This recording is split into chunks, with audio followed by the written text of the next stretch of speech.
In society today, the role of businesses can be described as the creation of wealth and the building and maintenance of well-being.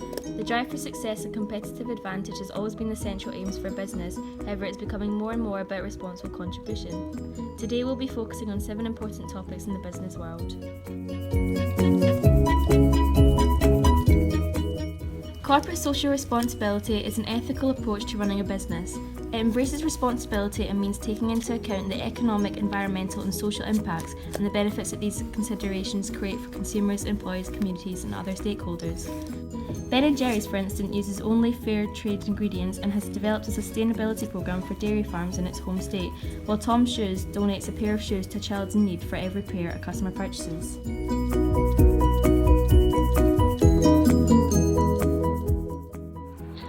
Business ethics are the moral principles that guide a business. It is important to note that general ethical concepts are applied to different situations as confronted by businesses. Some of the factors that influence business ethics include personal code of ethics, legislation, social pressures, and government rules and regulations. One of the importance of the business ethics to a business is that it reduces labor turnover, which means that it leads to an increase in productivity and a reduction in the recruitment costs. Another importance of business ethics is that if a business behaves in an ethical manner, then more customers will be attracted, and this in return will lead to an increase in profitability. Lastly, when a business practices good ethics, then many investors will be attracted to invest in the company, and this will lead to increased share price of the company.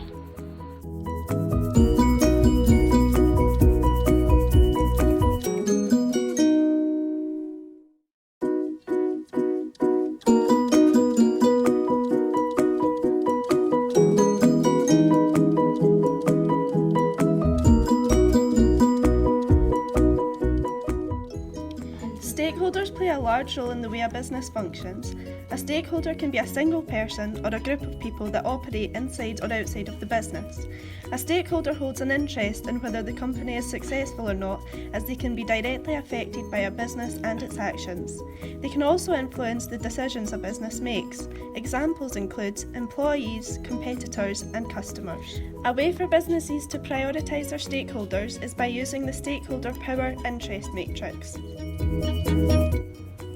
A problem businesses may face is conflict between their stakeholders, as each stakeholder may have different perceptions of situations or different wants and desired outcomes.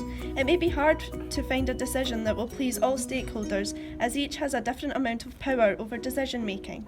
However, it is in the best interest of the business to make their decisions to ensure most, if not all, of their stakeholders are happy. In 2007 and 2008, the United States of America experienced an economic crisis which took the form of a recession. There is still an ongoing discussion as to what caused the economic crisis in 2008.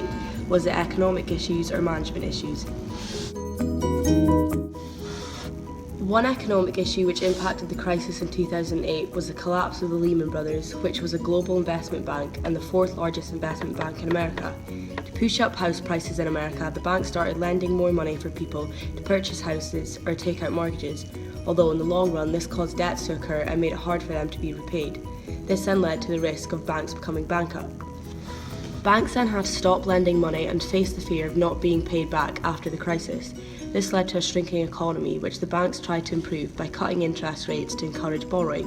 However, the government had to step in as this strategy didn't work, and they imposed austerity measures, for example, cutting public spending and increasing taxes. There are also many management issues which can be argued had a big effect on the 2008 recession. One big issue being that managers were taking higher interest in their personal bank accounts rather than the company accounts. They would focus mainly on short-term profits, which brought them and other managers long-term bonuses. However, this meant in the long run the business began to fall into decline. Corporate mismanagement is another big issue relating to the cause of the crisis. Managers were increasing the price of their stock by exploiting, which meant cutting investment in research and devaluing the brand. Managers were also accused of taking a laissez-faire approach to their work and not carrying out appropriate risk procedures, causing them to not be able to identify possible risks in the future. Globalisation is a fundamental factor of the business world today. As technology advances, communication becomes faster and the world becomes smaller. Many companies in the modern day have factories or offices abroad or sell in the markets of foreign countries to expand their brand worldwide and increase demand for their products. But does this globalisation have a positive or negative impact on society?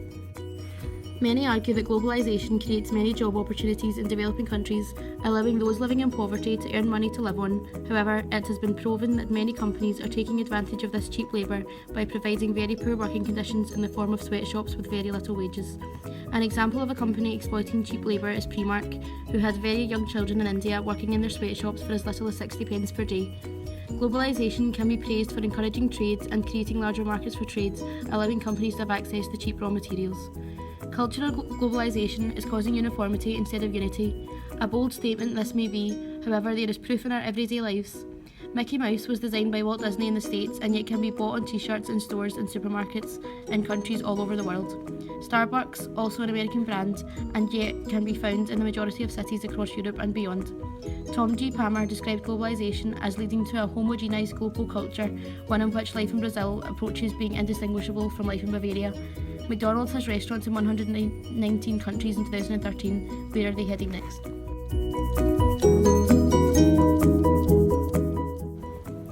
The emergence of technology has had a big impact in the world, with many people now able to access information whenever they want.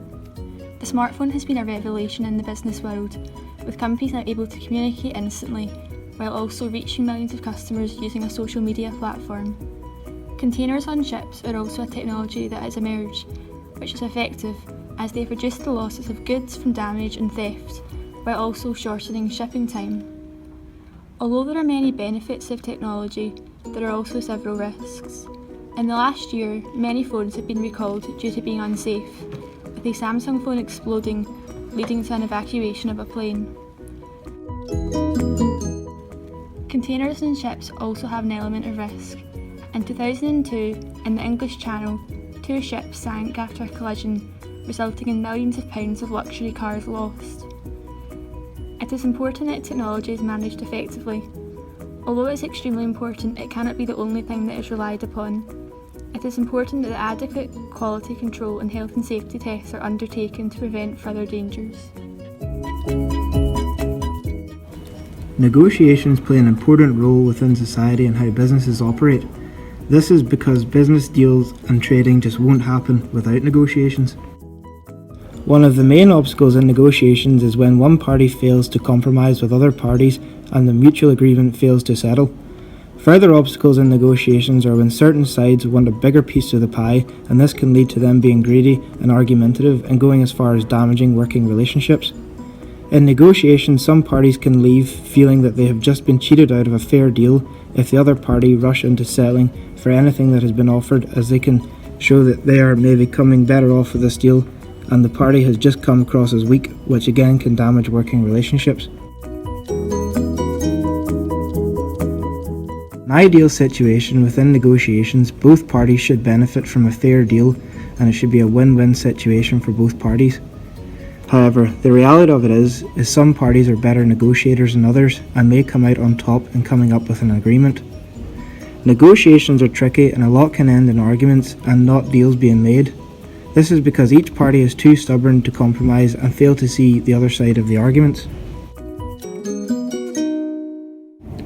What makes a good negotiator? Someone who can accept the fact that the deal may not go entirely their way and they may need to find an alternative solution to compromise. Someone who can take account of all the interests of all the other parties involved in the negotiations. Someone who can thoroughly prepare for all situations and not get misled by all the ideas thrown on the table. Someone who will look to maintain the relationships between the parties and try to avoid conflict.